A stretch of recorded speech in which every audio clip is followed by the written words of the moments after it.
প্রিয় ভিউয়ার্স, এই ভিডিওর থাম্বনেল দেখেই বুঝতে পারছেন আজকের ভিডিওটা কোন টপিকসের উপর হতে যাচ্ছে। এই ভিডিওতে আমি আপনাদেরকে তাণ্ডব সিনেমার বিহাইন্ড দ্য সিন সম্পর্কে কিছু গুরুত্বপূর্ণ তথ্য তুলে ধরব।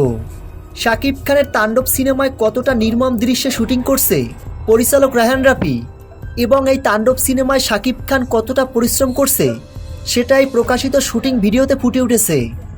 তাণ্ডব সিনেমাটি হতে যাচ্ছে শাকিব খানের ক্যারিয়ারের সবথেকে ব্যয়বহুল সিনেমা। তাণ্ডব সিনেমা দেখে দর্শকরা প্রশংসা করবেন।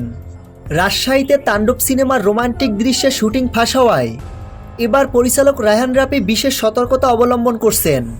এরপর তাণ্ডব সিনেমার টিম চার দেয়ালের ভিতরে শুটিং করা শুরু করছে। শাকিব খানের তাণ্ডব সিনেমার বিহাইন্ড দৃশ্যের শ্যুট নেওয়া হচ্ছে রাজশাহীর হাইটেক পার্কের বিশাল জায়গায়। সেট বানিয়ে তাণ্ডব সিনেমার শুটিং করা হচ্ছে। আর এখান থেকেও তাণ্ডব সিনেমার কিছু শুটিং ভিডিও ফাঁস হয়েছে। এই তাণ্ডব সিনেমার শুটিং করার জন্য চারপাশে দেয়াল তৈরি করা হয়েছে, যাতে করে তাণ্ডব সিনেমার কোনো শুটিংয়ের দৃশ্য বিনা অনুমতিতে কেউ ধারণ করতে না পারে। প্রিয় ভিউয়ার্স, তাণ্ডব সিনেমার বিহাইন্ড দ্য সিনের দৃশ্য আপনাদের কাছে কেমন লেগেছে কমেন্ট করে জানিয়ে দিন।